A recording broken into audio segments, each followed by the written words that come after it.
जितने जनसंख्या एडल्ट की है एक राज्य में, उससे ज्यादा वोटर हो गए। और इस दौर में वोटर लिस्ट के हेरफेर को लेकर, वो महाराष्ट्र का चुनाव हो, वो दिल्ली का चुनाव हो, या आने वाले वक्त में वेस्ट बंगाल का चुनाव हो, तमाम जगहों से ये आरोप उठे। 2024 में इस देश में वोटरों की संख्या 97,61,65,560 से 2024 के बीच में इस देश में जो वोटरों की तादाद बढ़ी है वो तकरीबन 14,38,82,000 है। चुनाव आयोग 2014 में बतलाता है कि दरअसल इस देश के भीतर वोटरों की तादाद जो थी वह तकरीबन 83,40,00,000 थी, जो इस वक्त बढ़कर 97,79,00,000 हो चुकी है। यानी उसके पास आंकड़ा है ये 14,38,00,000 वोटर जो हैं 10 बरस के भीतर बढ़ गए। किसी भी राज्य की जो जनसंख्या होगी एडल्ट, यानी 18 साल या उससे ज्यादा उम्र के, उससे ज्यादा वोटर तो उस राज्य में हो ही नहीं सकते हैं। लेकिन कमाल देखिए इस देश के भीतर का, जितने जनसंख्या एडल्ट की है एक राज्य में, उससे ज्यादा वोटर हो गए।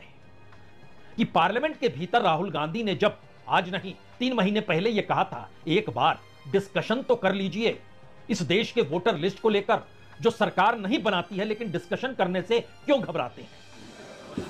मगर पूरे देश में वोटर लिस्ट पर सवाल उठ रहे हैं, हर स्टेट में, हर ऑपोजिशन के स्टेट में, और महाराष्ट्र में black and white voter list पे सवाल उठे हैं। तो पूरा ऑपोजिशन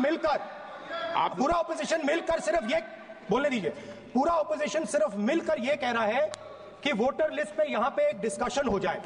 संसद के भीतर 10 मार्च को राहुल गांधी ने यह बात कही, लेकिन पार्लियामेंट के भीतर बतौर विपक्ष के नेता उनकी मौजूदगी बावजूद इसके पार्लियामेंट में कोई डिस्कशन नहीं हुआ। वो ठीक वैसे ही जैसे फरवरी के महीने में महाराष्ट्र के चुनाव को लेकर फर्जी वोटरों की संख्या की जानकारी चुनाव आयोग को दी गई, लेकिन तब से लेकर आज तक, यानी फरवरी में बकायदा प्रेस कॉन्फ्रेंस करके विपक्ष के नेताओं ने कहा देखिए गड़बड़ी हुई है, लेकिन चुनाव आयोग चुप रहा। और चुनाव आयोग की तरफ से यह कहा गया कि हमने जवाब दे दिया या हम जवाब देंगे। यह जानकारी चुनाव आयोग के जरिए नहीं आई, इस देश के उस मीडिया के जरिए आई जिस मीडिया ने बताया ही नहीं कि दरअसल क्या वाकई चुनाव आयोग में किसने कहा, या चुनाव आयोग ने वाकई कोई जानकारी दी। हमने जानकारी जो हासिल की उसमें चुनाव आयोग की तरफ से ना तो कोई लेटर लिखा गया और ना ही कांग्रेस के नेता राहुल गांधी को कोई जवाब दिया गया। चुनाव आयोग के एक अधिकारी से जब बातचीत हुई तो उसने कहा यह संभव नहीं है, क्योंकि हम सिर्फ वोटरों की लिस्ट जो शुरू में तैयार होती है वो हर पॉलिटिकल पार्टी को बांटते हैं। इससे हटकर अगर आप पूछिएगा तो यह, और इसको देने की परंपरा कैसे शुरू कर दी जाए। जब राहुल गांधी से पूछा गया तो राहुल गांधी ने कहा कि एक बार मेरे पास वो लिस्ट तो आ जाए, मैं प्रूफ कर दूंगा कि दरअसल किस हेराफेरी के साथ महाराष्ट्र के चुनाव हुए। वोटर लिस्ट, महाराष्ट्र की वोटर लिस्ट हम पूछ पूछ के थक गए। आज तक इलेक्शन कमीशन हमें महाराष्ट्र की वोटर लिस्ट नहीं दे पा रहा है। लेकिन इस पूरी प्रक्रिया के भीतर काम कैसे होता है, हमें लगता है कि अतीत छोड़ दीजिए, बीच में खड़े हो जाइए सामने बिहार का चुनाव। 4 से 5 महीने का वक्त है। अब इन सबके बीच 17 मई को देश के मुख्य चुनाव आयुक्त बिहार जाते हैं, कई जगहों पर जाते हैं, कई इलाकों में जाकर बातचीत करते हैं। उसके भीतर वो चंपारण के इलाके में जाते हैं, मोतिहारी जाते हैं, वैशाली जाते हैं, पटना में भी बातचीत करते हैं और तमाम चीजों का अध्ययन करते हैं, क्योंकि चुनावी प्रक्रिया शुरू हो रही है। उनके लौटने के लगभग 36 घंटे के भीतर बिहार में बड़ा तबादला होता है।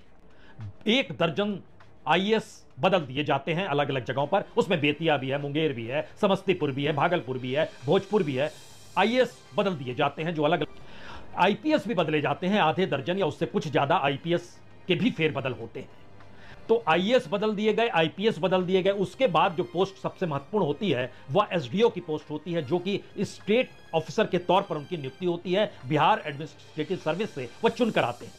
उसमें 1-2 नहीं बल्कि 3 दर्जन 36 एसडीओ बदल दिए जाते हैं। और कमोवेश हर जिले के भीतर अगर सबको जोड़कर देखिएगा तो पूरे बिहार के भीतर एसडीओ है, कलेक्टर है, डीएम है, एसपी है, सब में हेरफेर बदल चीफ इलेक्शन कमिश्नर के लौटने के 36 घंटे के भीतर यह एक प्रोसेस शुरू हो जाता है।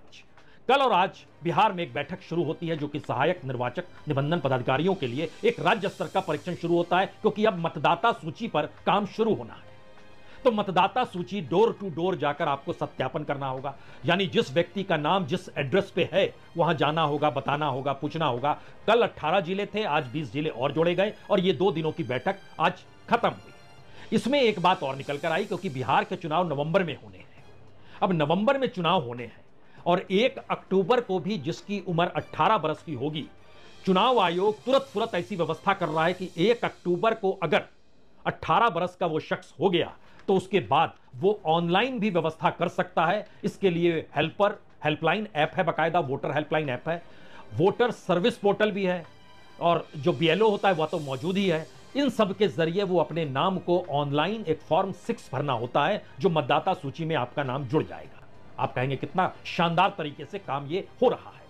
अब यहां पर एक दूसरा सवाल है, क्योंकि बिहार के भीतर कुल वोटरों की तादाद जो है तकरीबन 7 करोड़ 80 लाख है। अब 7 करोड़ 80 लाख में एक क्षण के लिए एक दूसरी स्थिति हम आपके सामने रखते हैं।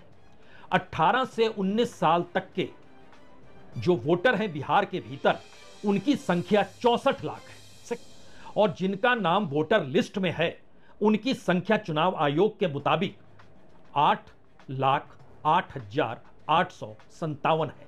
बचे कितने? यानी 64 लाख में से अगर आप 8 लाख हटा देते हैं तो आप कहेंगे लगभग 56 लाख। अब आप सोचिए कि 7 करोड़ 80 लाख वोटर हैं और जो 56 लाख वोटर हैं वो हैं मौजूद, जानकारी में है, राज्य जानकारी भी दे रहा है, हाँ 18 से 19 साल के ये हो गए हैं। और दूसरी बड़ी बात, जो लोग 1 अक्टूबर को होने वाले हैं उनकी संख्या भी कुछ जोड़ लीजिए, तो एक लिहाज से लगभग 60 लाख वोटर आपके जहन में तुरंत आएंगे, युवा क्या वाकई वो लोग ऑनलाइन फॉर्म भरेंगे जो अभी तक 1 साल में नहीं भरे हैं? तो अगला सवाल क्या चुनाव के बाद यह भी आएगा कि बिहार के चुनाव में लगभग 60 लाख वोटर एक झटके में कैसे बढ़ गए?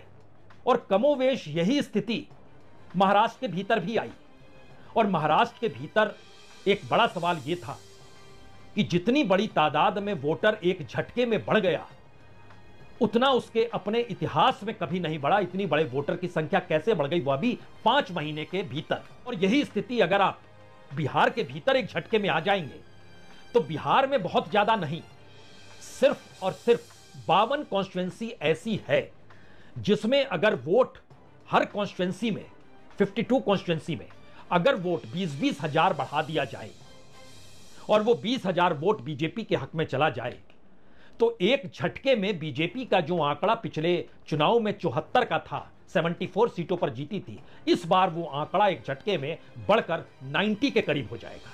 90,752 वोटर है, इलेक्शन कमीशन ने यही बताया।